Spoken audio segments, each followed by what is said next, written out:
Very good morning students. आज हम geography के चैप्टर फर्स्ट के सेकंड पार्ट के बारे में बात करेंगे, डेवलपमेंट ऑफ रिसोर्सेज। अब हम जानते हैं, हमने रिसोर्सेज के बारे में पढ़ा है that all those resources, all those things which are available around us and which is useful for us and which satisfied our needs, that is a resource। तो रिसोर्सेज को हम क्या कर रहे हैं आजकल, आप जानते हैं कि हम ओवर यूटिलाइजेशन करते हैं रिसोर्सेज का। जब हम ओवर यूटिलाइजेशन करते हैं रिसोर्सेज का तो उसके कारण कुछ प्रॉब्लम्स होती हैं। आप जानते हैं रिसोर्स जब हम ज़्यादा इस्तेमाल करेंगे तो पहले क्या है, रिसोर्सेज डिप्लीट हो जाएंगी। क्लियर।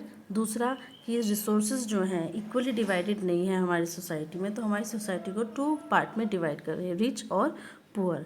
साथ ही इसके कारण क्या हो रहा है, क्योंकि हम ओवर यूटिलाइजेशन कर रहे हैं रिसोर्सेज का, तो इसमें हमें कई सारे एनवायरमेंटल प्रॉब्लम्स को भी फेस करना पड़ रहा है, जैसे global warming, ozone layer depletion, ठीक है, एनवायरमेंटल पोल्यूशन, ये सबको हमें फेस करना पड़ रहा है।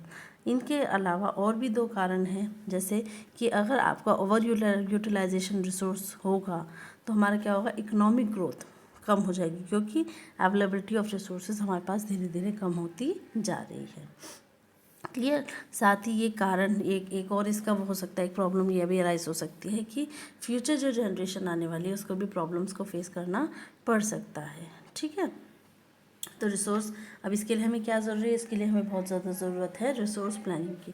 रिसोर्स प्लानिंग इट मीन्स कि बहुत ज़रूरी है, जिससे कि जो सस्टेनेबल एग्जिस्टेंस है उसको हम क्या कैसे, मतलब एक तरीके से सस्टेनेबल डेवलपमेंट के लिए बहुत ज़्यादा ज़रूरी है डेवलपमेंट, जिससे कि हमारा एनवायरनमेंट भी नुकसान नहीं होता और जिससे प्रेजेंट का डेवलपमेंट इस तरीके से हो सकता है जिससे कि फ्यूचर जो जनरेशन है उसके नीड्स को कॉम्प्रोमाइज़ ना करना पड़ सके।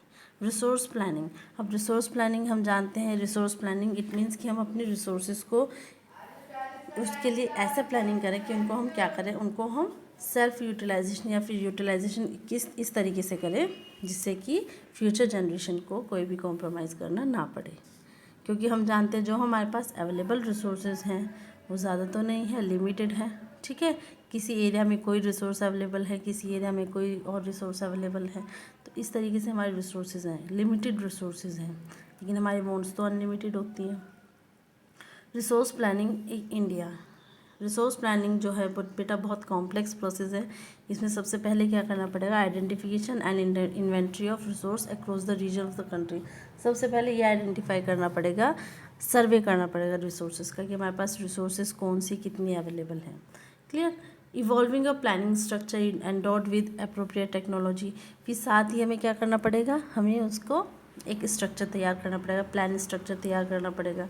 Matching the resource development plan with overall in national development plan. फिर थर्ड हमें क्या करना पड़ेगा कि जो हमारे पास रिसोर्स प्लान हमने बनाया है उसको हमें मैच करना पड़ेगा नेशनल डेवलपमेंट प्लान से।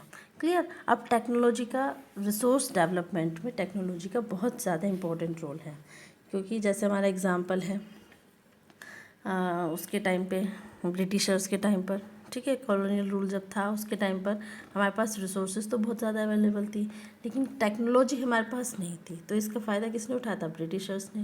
क्लियर। उनके पास टेक्नोलॉजी थी, उन्होंने क्या किया था, हमारे रिसोर्सेज को टेक्नोलॉजी का यूज़ करके काफ़ी ज़्यादा मात्रा में इस्तेमाल भी किया था। तो टेक्नोलॉजी का बहुत ज़्यादा इंपॉर्टेंट रोल है रिसोर्स डेवलपमेंट में। Resource can contribute to development only when they are accompanied by appropriate technological development, ठीक है। अगर उनको टेक्नोलॉजिकल डेवलपमेंट अगर मिल रहा है तो रिसोर्सेज को हम अच्छे से डेवलप कर सकते हैं। किया भी है हमने फर्स्ट 5 ईयर प्लान से, जब जैसे ही लॉन्च हुआ तो हमने टेक्नोलॉजी का यूज़ करके अपने रिसोर्सेज को डेवलप भी किया है।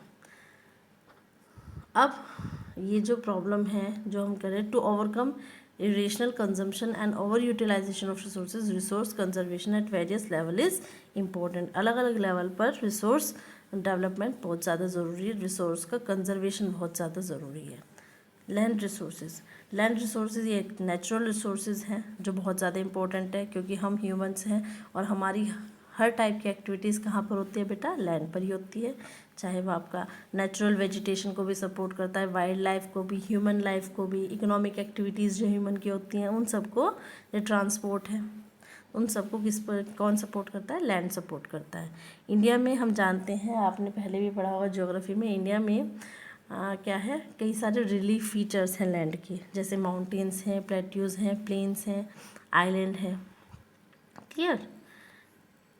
नेक्स्ट है आपका लैंड यूटिलाइजेशन। अब जो हमारे पास लैंड है उसको हम किस तरीके से यूटिलाइज कर रहे हैं। कुछ लैंड पे हमारे फॉरेस्ट है, कुछ लैंड जो है वो कल्टीवेशन के लिए अवेलेबल नहीं है। क्यों?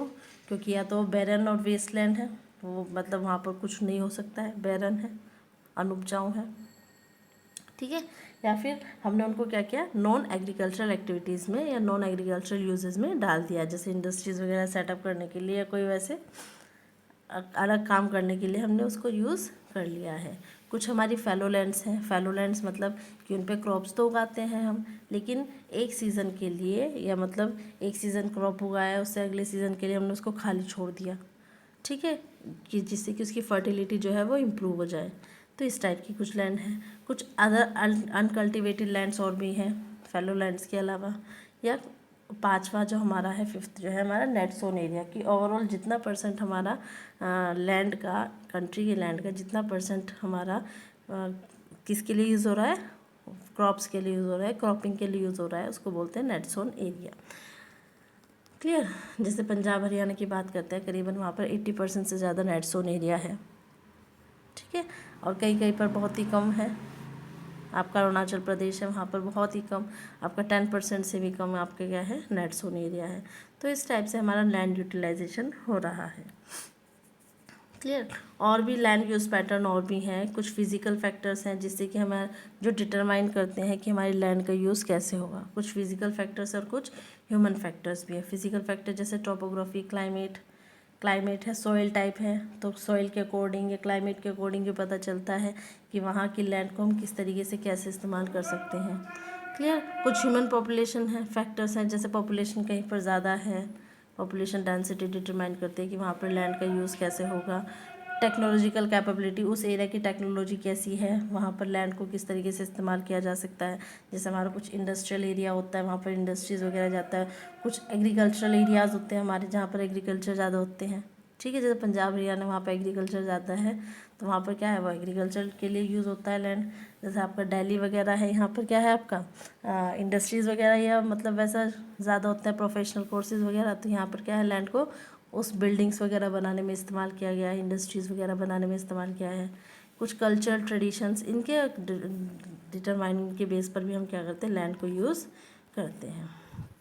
नेक्स्ट है आपका वेस्ट लैंड। वेस्ट लैंड ये आपकी वो लैंड है जिसको हम नॉन एग्रीकल्चरल यूजेस के लिए इस्तेमाल करते हैं, या फिर किया जाता है, जैसे कि जो रोकी होती है, एरिड या डेजर्ट एरिया होता है, तो रोड्स, रेलवेज या इंडस्ट्री बनाने के लिए इनका हम इस्तेमाल करते हैं। अब क्योंकि हम क्या कर रहे हैं, कंटिन्यूस हम क्या कर रहे हैं, लैंड को बहुत लंबे समय से कंटिन्यूस बिना उसको कंजर्व किए इस्तेमाल करते जा रहे हैं, तो इसके कारण क्या हो रहा है बेटा, लैंड डिग्रेडेशन। लैंड डिग्रेडेशन होने का क्या कारण है, ह्यूमन एक्टिविटीज़, जैसे कि डिफॉरेस्टेशन है, ओवर ग्रेजिंग है, माइनिंग है, क्वेरिंग है, ओवर इरिगेशन है।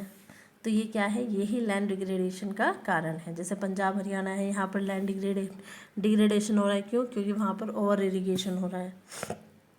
ठीक है। राजस्थान है आपका, वहाँ पर क्या है, ओवर ग्रेजिंग हो रहा है, तो लैंड डिग्रेडेशन हो रहा है। क्लियर।